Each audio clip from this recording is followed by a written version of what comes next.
Hey, hey, hey, hey. Oh, give me 1 second.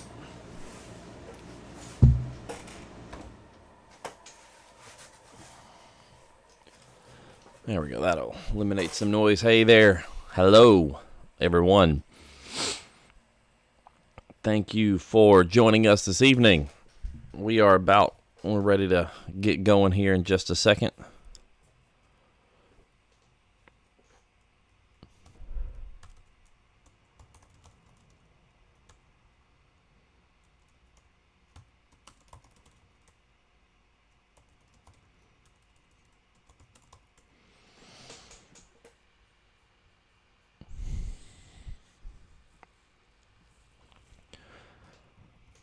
All right.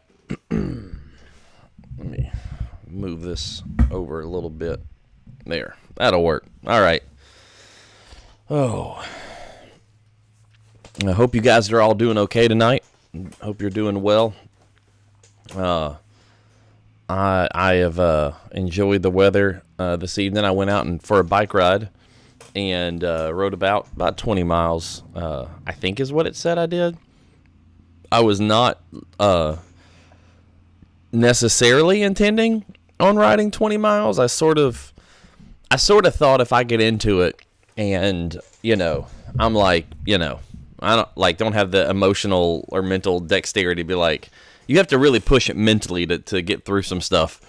And I was like, well, I'll just turn around if I get tired, And I don't think I really thought I would go that far, but I went 20 miles. Hadn't gone that far yet this year. I haven't ridden my bike hardly at all this year for some reason. Just haven't. Hadn't really been feeling it. And my legs are hurting. They're hurting right now. But one thing that did happen, okay, my wife, she started doing this thing a little while back. Shout out to my friend Justin Kane who gave me this cup a couple of years ago when I was over at North Park in Meridian, one of our churches in Meridian. But she started doing this thing. I don't know if you can see it there. Yeah, there it is. That's chocolate milk, y'all. That is chocolate milk. My wife started doing this thing where she wanted chocolate milk, and what we do is, because milk goes bad at our house because we don't use a lot of it, instead of repeatedly buying the regular milk that goes bad in like a week and a half or whatever it is, 2 weeks, we get that Fairlife ultra filtered milk, so it's good for like 3 months or whatever it is, and or maybe even longer. And so we do that because it lasts a long time. Well, she got the chocolate milk version of that, which I'd never had. And we both agree, it's the best version of chocolate milk that there is. It's better.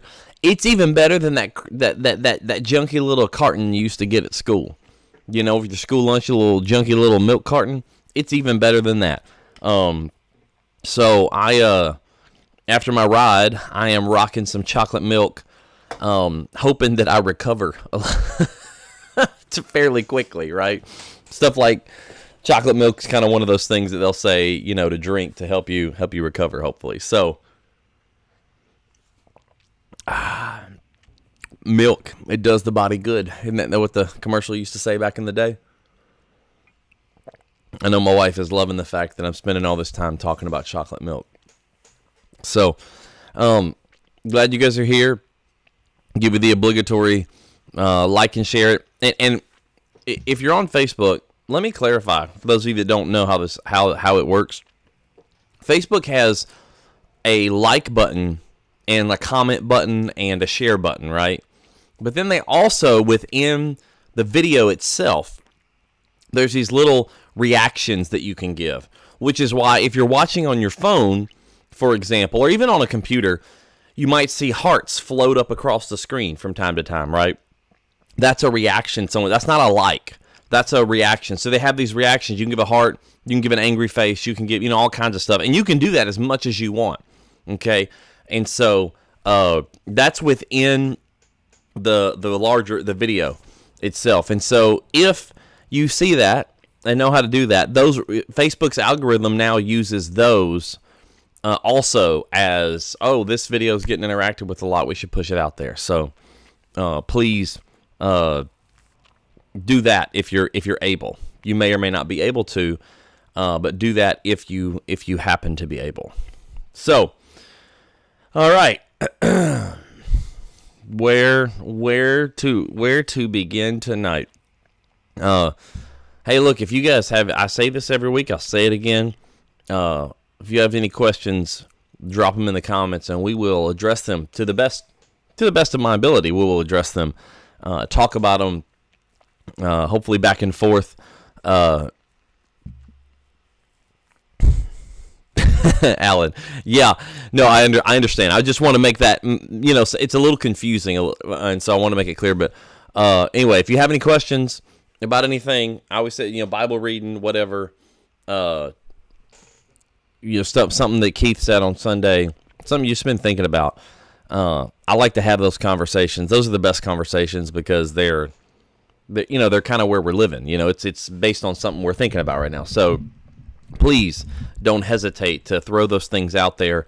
We wanna have those conversations. So Keith did talk about 2 Chronicles 17 on Sunday. And did a good job. I always like when I don't have to, when I can not speak, but the person speaking just slides right into the series that we're in, because what that does, it's really good because first of all, we don't get off track on the series. But the other thing that we do, the other thing that it does is it allows it allows for you to get a different voice on a similar topic, right? So the whole series is about having an undivided heart. Then we have this contrast between kings whose heart was whole after the Lord and those whose heart was not, right? Some were divided, like Solomon's was kind of divided, like clearly there was division there, and some were just straight up wicked, right? They were all out wicked. And so when you get to hear that from a different perspective, like whether it's Keith or Kelly or whoever it is that's gotten to do that, I think it adds something to it. It adds a little more flavor to it because it's not just the same voice. You're going to get a similar style from me. Everybody has their own style, and when you get to hear something different from somebody different, it always helps, I think, kind of refresh your mind as far as you hear it differently. And even not only do you hear that week's message differently, but you'll hear the next week's message a little bit more clearly, maybe because there's been kind of the monotony of it has been broken up a little, right? And so I always love that to get to do that. And there'll be a couple other times where that'll happen here in just about 3-4 weeks. There'll be opportunity for that, and then hopefully a few more times. Like I got plans. I find it to be a very healthy thing for me to be present. I mean, yeah, if I'm not present, obviously somebody else is going to speak, but I find it to be a very healthy thing for me to be present and for others to get to speak. Like that's a perfectly normal thing. I know in a lot of churches, pastors, like, they don't want to ever give up the pulpit. It's like some weird. It's not selfish. I don't know how to describe it. It's a weird thing though. But they're really afraid to like give up the pulpit. And I will just tell you, I ain't. I want other people to have opportunities because I know if I wouldn't have had opportunities when I was working these things out in my own life, I would have never been able to grow. So I love being able to give others those opportunities. Sometimes it goes really well. Sometimes it doesn't. And that's just the nature of it. But I can tell you, I don't hit a home run every week. That's for darn sure. But I can also tell you that when I first started speaking, in this arena, man, it was bad. Holy rip, it was bad. And so we all need that practice and that time. And sometimes you hear someone like Keith, who's very experienced, and it's kind of been his ministry to do that also. So, I just want you to know, like, I'm a big fan, I'm a big proponent of giving away the pulpit, as they say, of sharing it with others, giving others opportunities, And as I said, when others can slide into the series we're doing, it gives you a different perspective on the same story, right? And so I always love to do that.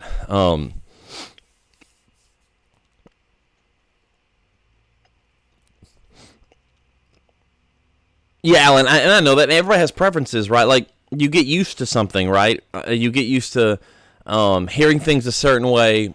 You know, you because you get used to hearing things a certain way, you get used to receiving and kind of soaking those things in a certain way.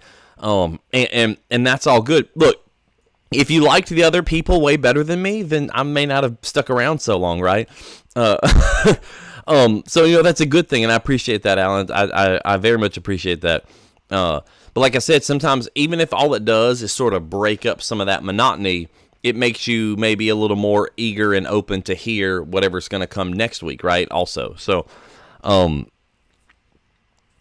just want to point that out again. If you have any questions, let's throw those out there. He did cover 2 Chronicles 17, and we will be in 18 this Sunday, which is a very, the rest of the life of Jehoshaphat is very interesting. He called him Jehoshaphat, but it's Jehoshaphat, and I corrected him on that after. I just want you to know, Keith knows this. It's Jehoshaphat. So I made sure to fix that for him after the fact.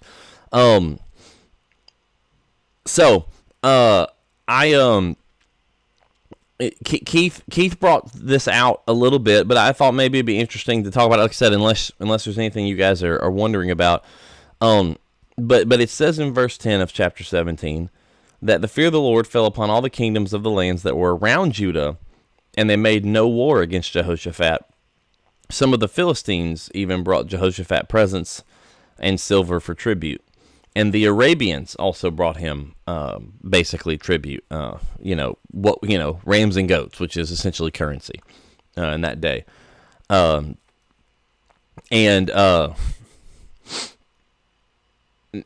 so what happened is that Jehoshaphat basically, he says, okay, I'm gonna do what my dad did in the good way, and I'm gonna trust the Lord. And what happens is, and I think we often think, when God is on the throne and in control, and when the leadership is with the Lord, that we're just gonna like go and, I don't know, beat everybody else down. I think people think in our own country, if we just had a good Christian leaders, then we could destroy all these evil people.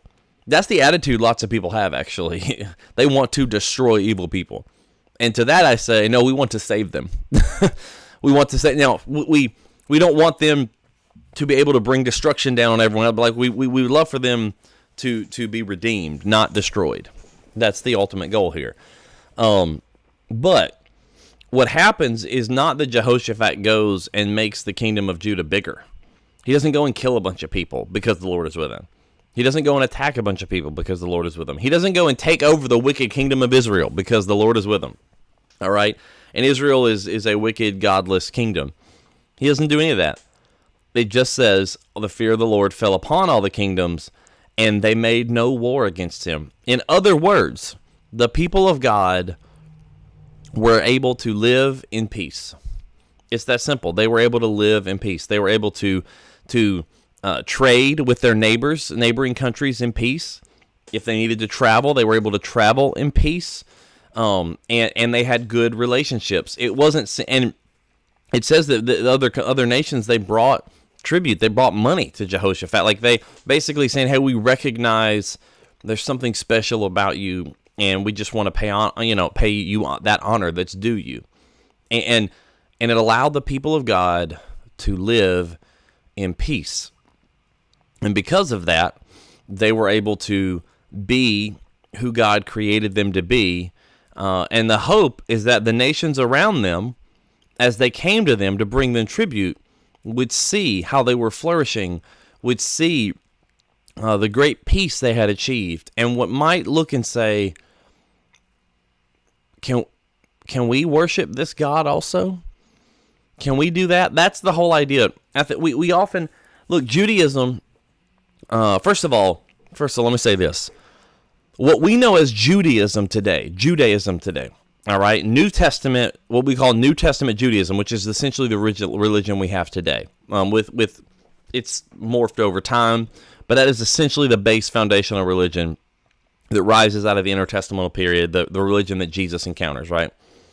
New Testament Judaism and the Jewish religion that we have today is not, hear me, I don't care what anyone tells you, I don't care what you've heard, it is not the same as Old Testament Israelite religion.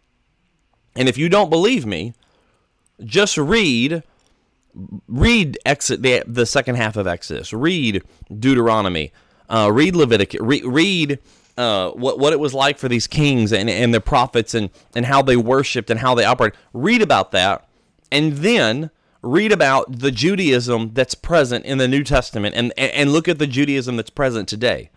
And tell me, go ahead, try to convince me they're the same. Because one thing I can say is that in 2,000 years of Christian history, some churches are big, some are small, some are ornate and beautifully decorated. Some are old skating rinks like ours, right?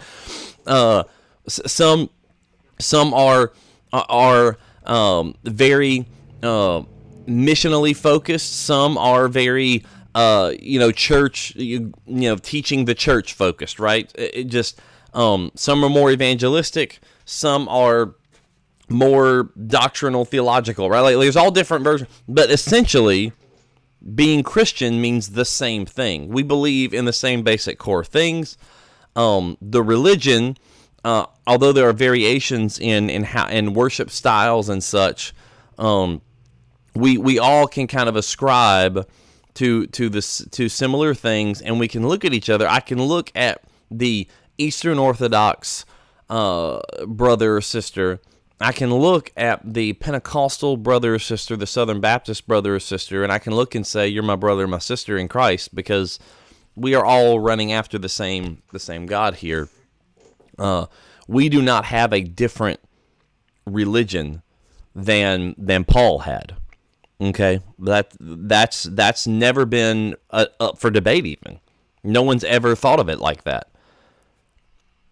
But Judaism, It honestly, it'd take you a hot second to figure out. It doesn't take that long to figure out that the Judaism that you see today and in the New Testament into today is not the same as Old Testament Israelite religion. Okay, and I think that's important because Judaism is classically not evangelistic. It doesn't involve, let me go convince other people to be Jews. All right, it has nothing to do with that. We're gonna sit over here and do our thing, and we know God, and you don't know God, and let us do our thing in peace, and that's it. It honestly, like, kind of evangelist. It's very insular in that way. Old Testament Israelite religion, we don't see them sending out missionaries. I will say that. But that said, if you read in the prophets, if you read in Isaiah, if you read in Leviticus and Deuteronomy and all, God always, if you read in the building of the temple, God always makes allowances for those that aren't ethnically born into, the Hebrew society. Those from outside, those that worship other gods that want to come and be a part, that might be called Gentiles. All right, God always makes room for them. Number one. And number two, there's a passage in Isaiah, I want to say it's 53 something, it escapes me at the moment, where it says that basically Jacob is not enough.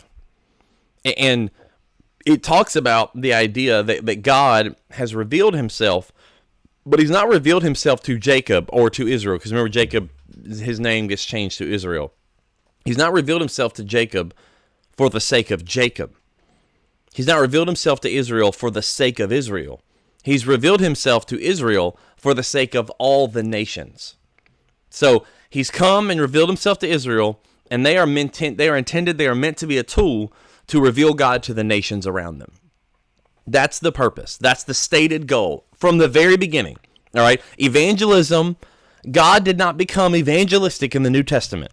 All right, He's always been on a mission. He's always been a missional God, and so what we have here in 2 Chronicles 17 is kind of a fascinating thing, because the fear of the Lord fell on people. In other words, there was fear. The idea here is there's a reverence. There's a deep respect for the people of Judah and their God.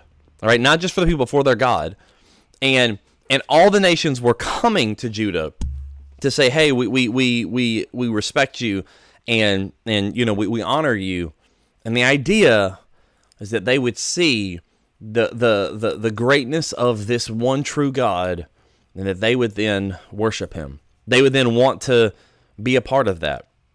The kingdom of Judah was on a mission to reveal the Lord to the nations around them. Now, I would tell you, when the fear of the Lord falls on the nations around you because you are walking with the Lord, what it's saying is that God has given them favor with the people, and the people are coming and seeing. And I would tell you, there is no doubt to me, there were Philistines and Arabs and others who, as they came and they saw that they took this back with them, or maybe they even defected and they became those who worship Yahweh themselves. And we can't discount that or discredit that. I'm telling you, this is the stated goal. All right, the stated goal of all of Scripture, the stated goal of God revealing Himself. God reveals Himself in Scripture. Why? So that we can have the Bible? No. So that we can post statues of 10 Commandments in front of government buildings? No, that's not why He does it. God reveals Himself in Scripture so that we can then take it and throw the Bible at people and tell them they're going to hell. I mean, people do that. That's a twisted way of doing, what God's doing. But no, God has revealed Himself even in the Bible so that we would know Him. And the idea is that we would then take that knowledge that we have and reveal God to others. It's that simple. A, then B, then C, and so forth and so on.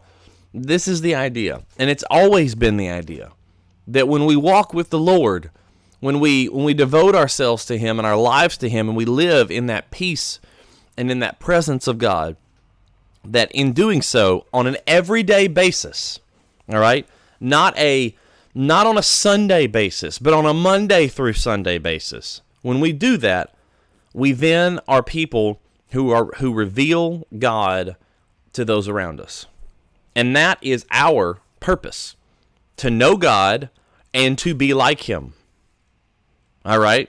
And if we are like God, and our God is a missional God who's always trying to reveal Himself to others, then being like God would mean that we are people who are on a mission to reveal God to others. And it starts first in them seeing it in us and how we live and how we operate. And so what happens here is not just some favor. It's not just that Jehoshaphat got rich or something. What happens here is that God is using the people of Judah's walk with Him to reveal Himself to the nations around Judah, the Philistines and the Arabs who just hated Him, who hated the Hebrew people. He's using their devotion to Him to reveal them to the nations. It's powerful. It's powerful. Gotta love that chocolate milk. Whew. Gotta love it. So the idea here is that we are meant to do that also. And I think we read through stories in the Old Testament like this. The fear of the Lord. The people were afraid of them. No, they weren't afraid of them. All right. Now there was a healthy fear. All right. The same way that as a child, when your dad would get upset with you, if you had like the disciplined dad, the mom was the nice one and dad was the disciplinary one. The same way you might be afraid that your dad could kill you. Like my dad was never going to kill me, but I thought he was going to a few times. Like I had that kind of fear in me. Sure, that might be there, and there's nothing necessarily wrong with that. But the idea here is essentially that they had respect. It wasn't just, I think you can kill me.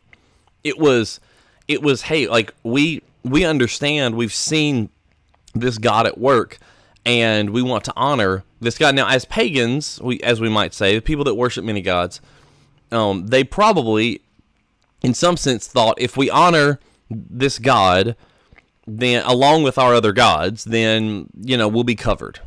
All right, sure. But they're coming. They're seeing this temple. They're seeing this worship take place. They're a part of this. And the idea is that God would reveal himself to them when they do so. And I think this is an understated thing in Scripture. When we see something about the fear of the Lord falling on people, this is the fear of the Lord should fall on people when we walk in the room. And I don't mean that people should be afraid of us. I mean that the presence of God, we should walk in so much boldness and power that when we walk in the room, the presence of God, we bring it with us because we are the church. Wherever we go, the church is not what happens on Sunday. The church is not a building. The church is not an it. All right? The church is a person. It's you and me. So wherever we go, the church goes. Wherever we go, the presence of Christ goes. And when we walk in a room, the presence of the one true God should be so thick and real that there is a level of reverence and awe because people notice there's something different in the room now. This is the idea that when we walk with God properly, these are the kinds of things that happen. He gives us peace with those around us, and he gives us an opportunity to reveal him to them. Now, the peace doesn't always last. Because we make stupid mistakes and we cause that peace to be broken. Or B, other people violently revolt against, God revealing himself to them, and they break the peace themselves, right? One of the two things happens, all right? And what we see, and we'll talk about it on Sunday in chapter 18, is that Jehoshaphat sort of breaks that. He does something dumb, all right? Now, Jehoshaphat is kind of like this for the rest of his life. Now he's more like this. Like, if this is how you want to be pointed, right? You want to be on a straight line up to God. Jehoshaphat is sort of like this, if that makes sense. Like, he's moving up, but he has these dips, right? He's somewhat inconsistent. And Jehoshaphat sort of breaks this a little with some things he does beginning in chapter 18. That said, this is how this goes. And we can't be disappointed or upset when others revolt against God revealing himself to them, right? Because I will tell you that those who don't know the Lord, I'll say it again. I've said it like multiple times the last few weeks. We talked about this in our men's meeting, I believe, on Sunday morning, that there's three reactions that people have to Jesus in the Gospels. Only three. And you if you want to argue with me, do it. I challenge you to find a fourth reaction. Okay? There is that people either think Jesus is kind of crazy, they think he's nuts, they think he's got weird stuff to say, and that they're not really like there's that kind of, this is a weirdo or he's crazy or something, right? Or they hate him and they want to kill him, or they love him and they're willing to die for him. He evokes one of three responses. It's incredible. Just read through the Gospels. It's Peter's willing to die for him, the Pharisees want to kill him, and thousands of people following him. In John, when he says that he's the bread came down from heaven, leave because they think he's crazy calling himself God. But right, like this is the only three responses that ever happen. And so sometimes people revolt. Let me tell you, the Pharisees revolted against the revelation of the one true God in the person of Jesus Christ, and they killed him, right? So when that happens, we shouldn't be upset. I mean, we should be upset insofar as what's going on there is someone's eternal destiny is at stake, right? So we should definitely be upset insofar as someone's eternal destiny is in question. But we shouldn't be upset in the sense that, oh no, what if we do, what do we do wrong, or what can we do differently, or maybe we need to go chase them down, or we don't need to be upset in that sense, because we've done exactly. If people's response was that they revolted and wanted to, basically they wanted Jesus dead in their life, we might have done exactly what we were supposed to do. And that's just how some people respond, right? There's a list of people since I've been here. Me and my wife were talking about this last night, I think. A list of people that have come through the doors at Crosspoint. They've had a real, honest, genuine, authentic encounter with Jesus. There's been genuine life change and transformation, evidence, fruit of their walk with the Lord, evidence that the Spirit is present in them, right? You see the gifts manifesting themselves in them. And then they walk away. And they don't walk away to a different church, because that would be one thing, right? Like they connect better somewhere else. I can live with that. They walk away from God himself. They walk away from God and his church, Big C, not from Crosspoint, from the church. And there's a list of people since I've been here that's occurred with real, authentic, genuine change, and then they walk away. Why? Because the more real that Jesus got, the more they went, oh, I don't want that. And I hate it. And at the same time, I'm at peace with it, because in some sense I can say, wow, we really revealed the true Jesus to those people, because either they were gonna be willing to die for him, or they'd want to kill him, like in their own life, right? They want to get rid of him, or they'd want to give everything they have to him, and they made choices to get rid of him. That's a reality in every church, by the way, in every congregation, everywhere, in every town in America. Every pastor can give you a list of people that came in, had real encounters with Jesus, and they faded away from Jesus, not from the church, not from just, the building, but from Jesus himself. We all have a list like that. We all know that. Now, the hope is that we've planted seeds, and down the road, from that seed, there can still be a plant grow, and that's what we pray for. But it should be understood that when people, we always want the response. We think that everything is sort of like, this is when I think in a conversation with my wife, this is what I told her. We look and we say, well, Jesus had 12 apostles, and he had other people that followed him, particularly some women that we don't have.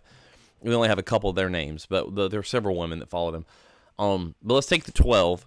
And you can say, well, Jesus only lost one, Judas, right? He only had one that he didn't lose him.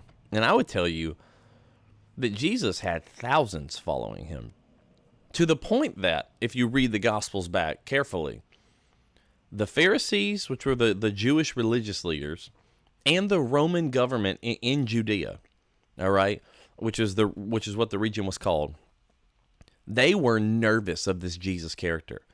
They were wondering, is this guy a revolutionary? We want to keep the peace, because if these thousands of people revolt, we're going to have a civil war on our hands. Like, this is not going to go well. They were that scared of upsetting the apple cart with this Jesus guy.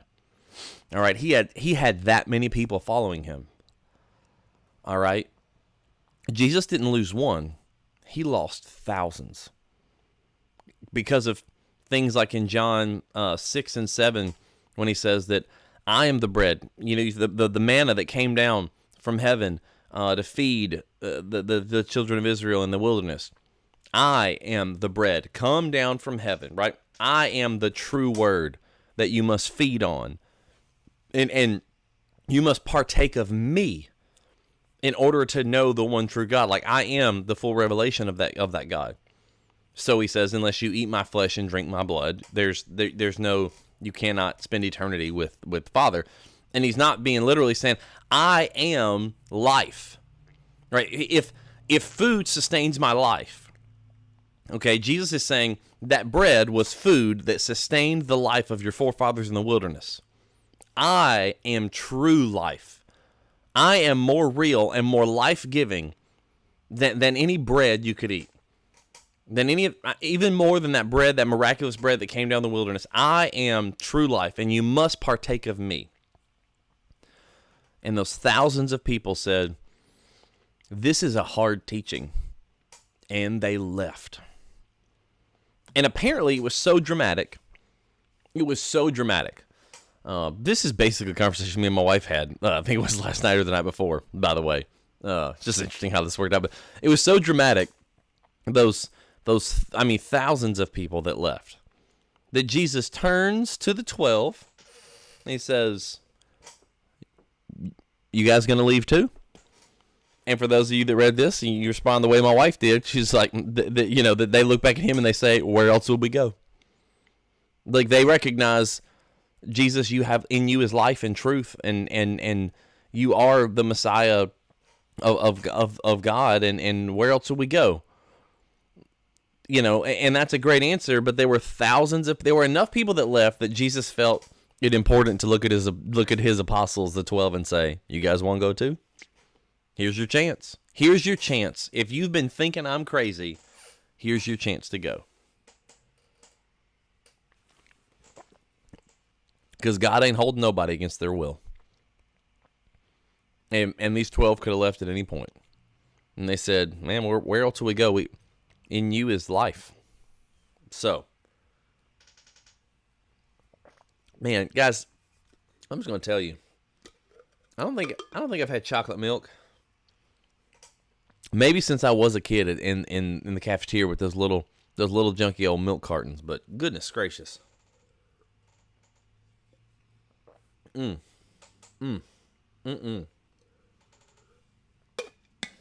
just going to tell you, you got to get you some of that Fairlife Ultra Filtered chocolate milk. It'll make your day. I ain't kidding. So back to reality here. Here's the deal. My question is, what are you doing each day that the presence of the Lord is so thick in the room that you walk in that the fear of the Lord might fall upon those around you, even those that classically don't want anything to do with God? There would be some level of reverential respect, that they would be willing to listen to you, even have conversations with you about God. What is it you're doing?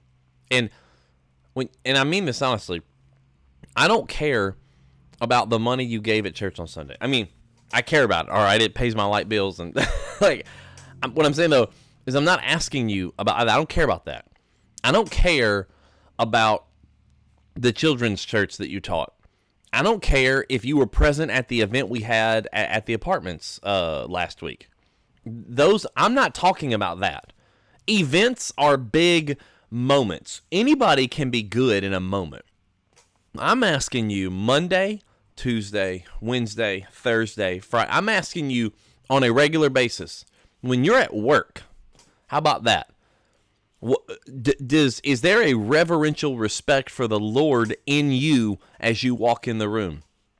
Do the people you work with not only know that you're a Jesus person, but they have a great deal of respect because of the attitude with which you carry yourself, the behavior with which you live your life, not that you are against everything, but that you are someone that is encouraging and filled with abundant life and hope for them.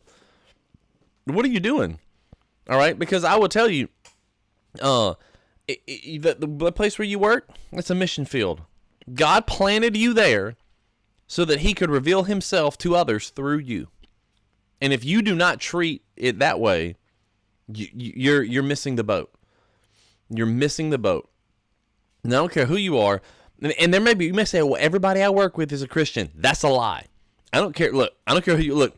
Everybody I work with might be a Christian. Like if I got staff members at the church, which we don't, if I did, they better be Christians, right?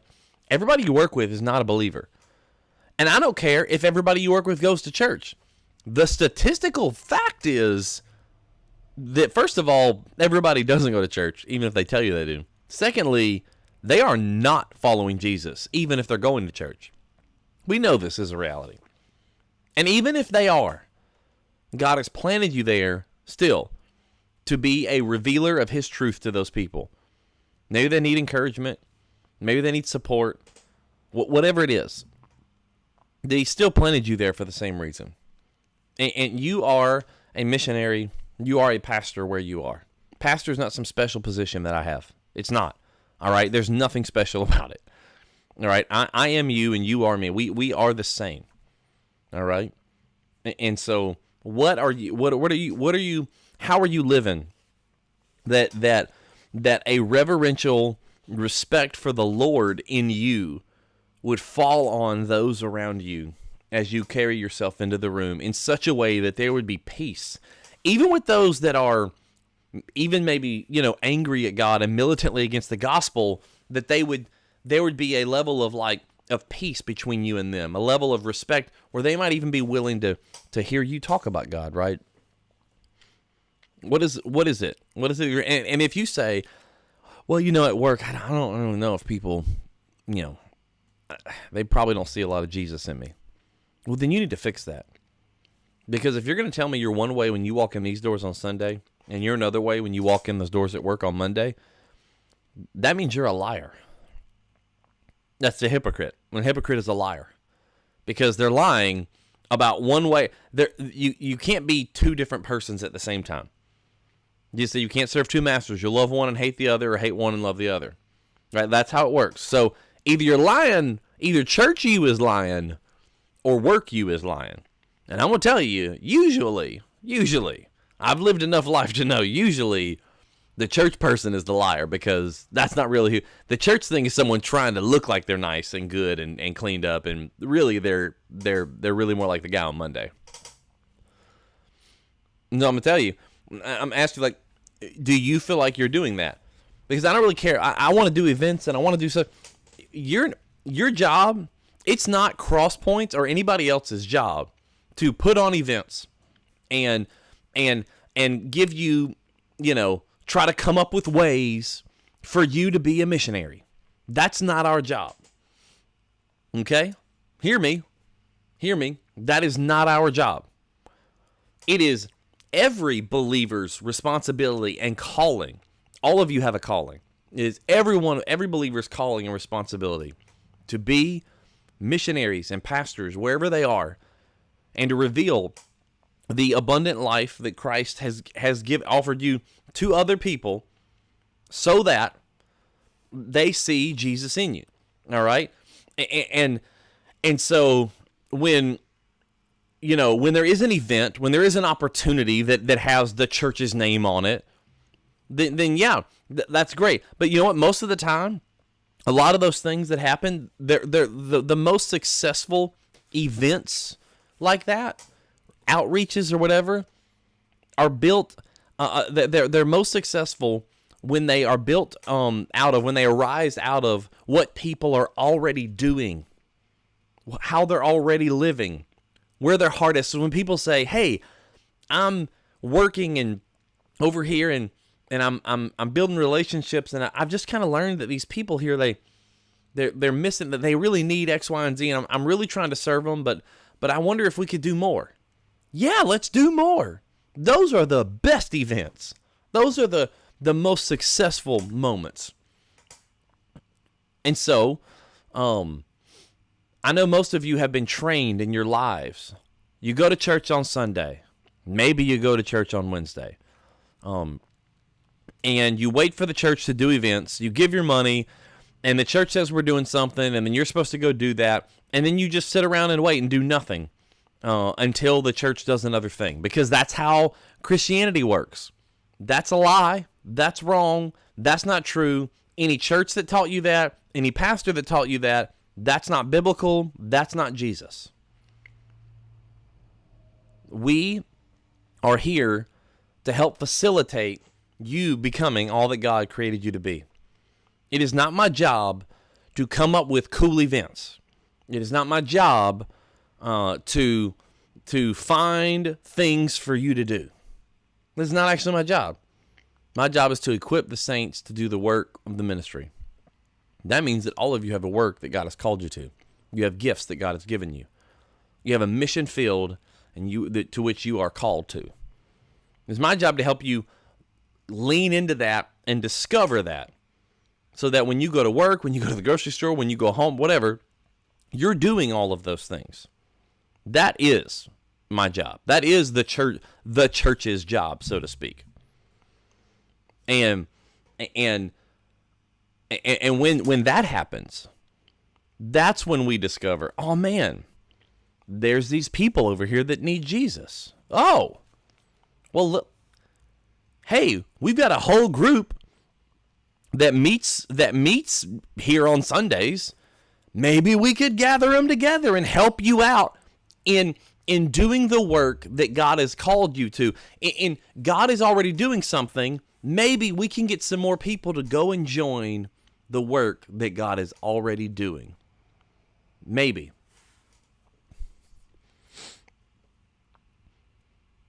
And yeah, Mom, I'm getting on you because I'm tired of people coming and sitting in chairs and doing nothing and thinking I came here. And when I say doing nothing, I'm not discrediting the service you give to the church on Sundays. Like I know there's lots of you that you serve and we couldn't do what we do on Sundays without you. Like, I'm not discrediting that or discounting that. What I'm saying though is I'm tired of Sundays being the Super Bowl. It's not. Sunday is practice. That's what you need to understand. Sunday is not game day. Sunday is not the Super Bowl. Sunday is practice. Monday is the Super Bowl. Tuesday is the Super Bowl. Right? That's game day. Sunday is practice. It's practice for everything we're about to go do. It's getting us ready to go do everything we're about to go do. Sunday is practice. Monday is game day. Not the other way around. Sunday is not game day. And I'm harping on that because that is, in my opinion, if not the main thing wrong with the church in North America is that Sunday is game day. And we've missed the mark. And we've missed the boat. And lots of you come and sit out in the chairs here even, and you don't do anything during the week. Did you read your Bible some? I mean, sure, I bet you did. I'm not discrediting that. Like, we need to do that, all right? I'm saying, was there a Jesus conversation you had? And I don't mean that you're like preaching someone's going to hell if they don't follow Jesus, or whatever, like that week. I'm not saying that. I'm saying in whatever your sphere of influence is, at work, at home, with family, friends, like whatever your sphere of influence is, are you carrying the presence of God? Are you on such a mission that whenever you come into that sphere of influence, you come into that group of people, that, as it says about Jehoshaphat, with the kingdoms around him, which are kingdoms that were, they were kingdoms that classically hated Israel. They had made war all the time, and yet it says a reverential respect for Yahweh fell on the kingdoms, and they made no war. There was peace. And I can't help but believe that many of those people saw the one true God revealed for what he was over their gods. And so let me ask you, are you living a life that looks like that? And sometimes people revolt against you, right? Like, they don't want the peace. I understand that. What I'm saying is, not do the people at work know that you're a Christian. Like, whatever. Do people at work know that you go to church? Like, I don't, whatever. Do the people at work see you as a source of life? As a life giver? Do they see that in you? Because if not, then you are not displaying Jesus properly. Because the enemy comes to steal, to kill, and to destroy, and Jesus comes that we might have abundant life. Comes to give life. And so if we are not people that are seen as people who have come to give life, then we are misrepresenting Jesus. And I will tell you that goes far beyond preaching a sermon and trying to convince someone that they're a sinner going to hell. I'm talking about building relationships, encouraging other people, being there when they need you, and them seeing the Jesus in you in those moments. And then those are seed planting moments, and then hopefully one day the time comes where the plant sprouts up, right? And they're ready to say, I've watched you and I want what you have, right? Hopefully. But as we talked about, they may give everything they have to Jesus, but they may want to kill Jesus, or they might just think that you're crazy. That's the way people classically respond to Jesus. It is what it is. But I will tell you, this statement about Jehoshaphat is something that it can be something that all of us, I want to say experience, that is a part of all of our lives, that there are those who, they may hate God, they may not want anything to do with church or whatever, but we are walking so closely with Him, and we are living and walking in His boldness and power so much so that it's undeniable to those around us, to the point that there is respect and reverence for who we are and how we live our lives, and that opens a door to reveal the God of the universe to those people. And that's what happens with Jehoshaphat, and that's what can happen with any of us. And I would tell you, that's what God has called you to. Now, what does that look like? I don't know. Where do you work? Who do you do business with, right? Well, just forgot to put that on there. There it is. What does your family see in you? Like, I know we want to say, well, I just do my thing and they do their thing. I don't want to, get in their way. I don't want to be, that's judgmental, isn't it? No, yeah, it is. I'm judging that these people need Jesus. And I'm judging that clearly God has placed me in their life, and maybe God wants to use me to breathe life into them. So, are you going to do that? Do you want to see this reverential respect for the God of the universe fall on those around you when you walk in the room? Man, I want to see that. I want to see it. I want to see that happen in our community. I want to see that happen in your workplaces of work. I want to see that happen in your homes with those that you may live with that are opposed to the gospel. And and I'll tell you guys, what's neat is that we live in a place where there seems to be opportunities here, whether it's our mayor or our police chief or a sheriff, just so many city officials that at least I can say they're not against the Lord. And many are overtly on Team Jesus, you might say. The mayor is clearly a believer. Really, really big fan of that guy. I just got to spend last night last night from about 5 to about 7:30 with the police department here. Got to talk with them, hang out with them, pray over them as they went out for roll call.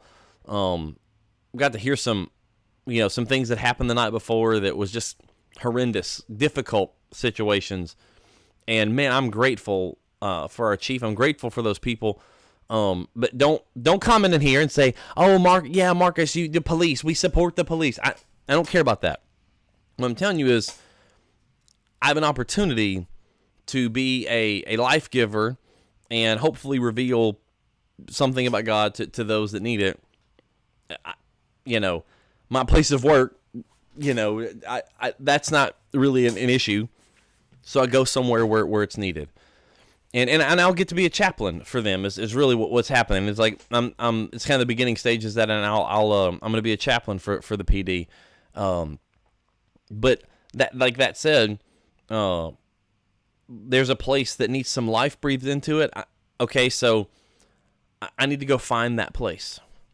And some of us don't have to look too hard. You can just look at the people you live with, the people you work with, people you interact with on a daily basis. They need some life. And if you have life, God is intent upon revealing himself to those people through you. So, there you have it.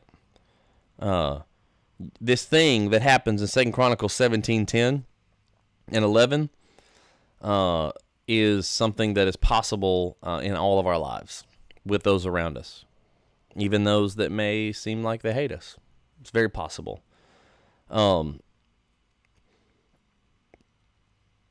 Yeah, Alan, and I just read your comment, Alan, and I would say, like, I know what you mean, but I'm gonna clarify some of the language you said. Not because I think that you mean something incorrect, but just because I think we think certain things sometimes. Just know this, that you can't cause anyone to change. And I know, Alan, again, I know you're not necessarily saying that, but just indulge me for a moment, right? We can't cause anyone to change. What we can do is reveal Christ to them in our character, in our life. Sometimes we do it by telling them they need Jesus. Sometimes we do it just by loving them when they need love, by, as James would say, giving them a cup of water when they're thirsty or a coat when they're cold, right? Sometimes it's just that, and then we plant seeds, right? We can't cause anyone to change. What we can do is make sure that we reveal properly the Jesus that has been revealed to us, because he is the great life giver. And if we do that, if we do that properly, then we are a part of God revealing himself to the world. And let me tell you this, God gives everyone on planet Earth, I don't care if you're born in Saudi Arabia or in Natchez, Mississippi, or in Siberia or wherever, God gives everyone on earth equal opportunity to respond to him. And he has invited you and I to be a part of that opportunity. God has revealed himself to you, and he's invited you to be a part of revealing him to other people. And look, sometimes we are a part of that because when you give your money, we send money to Amy and Edwin in the Philippines, and if you look at the work that they're doing, we want to look and say, well, how many people got saved? I don't know, maybe one. Like, maybe. But they've said, hey, these people need medical help. They got trained as EMTs. They're doing EMT stuff, they're doing scuba diving stuff, and they're doing feeding programs. Because that's what their people, that's how they say, we can reach people this way. We can build the kingdom this way. And Bible studies are starting in homes because of it. Yeah, you are a part of that. Whatever they accomplish, you have accomplished, right? Like that's the idea. You're a part of that. But I would tell you that you are meant to be Amy and Edwin in Natchez, Mississippi. And they would say the same thing to you. You're meant to be them here. So they pray for and support us. And they desire that we would be their version of them in the Philippines, that would be just like us here in Natchez and Vidalia and Faraday, and in our area, in the Mislu, as we say. So that's your calling, and it's amazing. And just to speak to that, using Amy and Edwin as a point of reference, they have built a relationship with some of the Muslim leaders over there. The main imam of the Golden Mosque, Imam Onassis, yes, Onassis, named for Jackie Onassis. Actually, like he told us that's what his parents, the lady liked that name. His mom did, and they named him that. So they named him Jackie, named him Onassis, right? Named for Jackie Onassis. All right. Imam Onassis, the main number one main mosque in all of the Philippines, there in Manila. the big boy. And Edwin and him are pals. They're friends. And it's because Edwin has built a relationship of trust. Edwin has been there when he was needed. Edwin shows up to help feed this guy's people that are poor around the mosque. Edwin shows up when there's medical attention needed. Edwin and his team, Jerry and Lawrence and all these people that they work with, that work with them, they're there. They're there loving on them, and they're present. They're present. That they come and they say, well, let's just meet a need.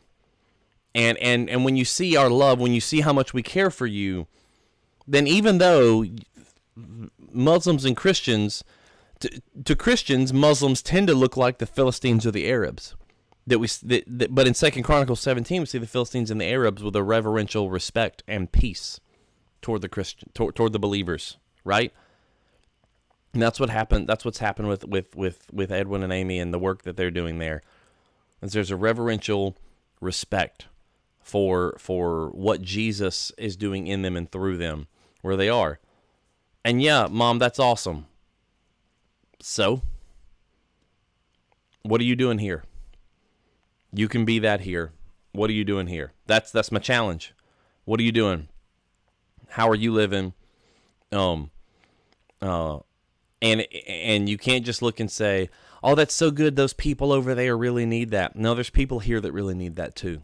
Yeah, it's going to look different, but they really need that same kind of life, that same kind of love, and it's your job to go and give it to them. So, stop looking around at other people and saying, "Oh, I'm so glad they're doing what they're doing." No, get busy. You have a mission, and I would hate to get to the end, as we believe we all will one day, and stand before Jesus, and, you know, people may have rejected your message, right? In Isaiah 6, when God calls Isaiah to go and speak for him, he tells him he's going to speak until basically no one's left to listen and everything's destroyed.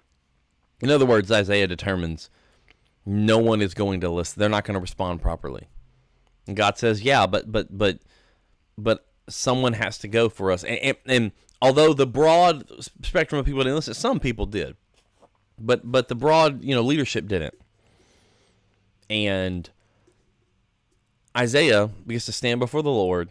Maybe he doesn't have a long trail of people behind him, right? That in his lifetime that are there because of him, right? Maybe they didn't listen. But he can stand before the Lord and God will say, "Well done, good and faithful servant." Why? Because he accomplished the mission that God had for him. That's what your life has to be about. What's the mission God has for you? Go and accomplish it. Go and accomplish it. Sunday is not game day. Sunday is practice. Monday is game day. Tomorrow, Thursday, was game day. Put your game day shoes on, right? Get dressed up. Tomorrow's game day. Go out and accomplish the mission so that at the end of the day, God can look at you and say, "Well done, good and faithful servant." Why? You accomplished the mission I had for you today. All right? Let's pray. Father, thank you for these truths, these realities. Thank you for the fact that you are the same yesterday, today, and forever. You're the same God in 2 Chronicles 17 that you show us about Jehoshaphat and his life. You're the same God today. God, you have the same mission for us to go and reveal you to others. So I pray that we do that. I pray that we recognize that it's our calling and our mission to go and do that. And that we stop waiting for the organization we call the church to do it for us. And we get busy doing it ourselves. I pray that fire is lit in all the believers here in our area, God. So that there would be a fire for the Lord break out in our community, and a great turning to you for people that genuinely want to walk with you. The same kind of turning that we saw in the days of Asa, that we saw in the days of King Josiah that we'll study about later on. And I pray that's what happens here also. And I pray this in Jesus' name. Amen. All right, guys. I'm going to make like a tree and get out of here and go home. And hopefully my legs will stop hurting. And I'm going to eat some food too. All right. And probably drink some more chocolate milk. All right. Because that stuff is great. Hey, Miss Burke, Miss Millie. Miss Burke, man, she was Miss Millie my whole life. She was Miss Millie forever. Then I had her as a teacher, and I had to start calling her Miss Burke. And now it's Miss Burke, which is weird. That's Kelly there. The Cross Point Church responder, I'm pretty sure, is Kelly. Because she doesn't know how to be herself on here. She's hiding. Just like to mess with her about that. So I'll see you guys on Sunday. Most of you. I'll see. I get to go back tomorrow. We'll get to feed the PD, and I'll get to be there again tomorrow, which will be cool. And so we get to do that. You can pray for that. And yeah, I guess I will see most of you guys on Sunday for 2 Chronicles 18 for Jehoshaphat, the big dummy. That's what. That's not the name. That's not the title of the sermon, but it could be. Anyway, I'll see you guys then. Hope you have a good rest of your evening and a good rest of your week. All right. Peace.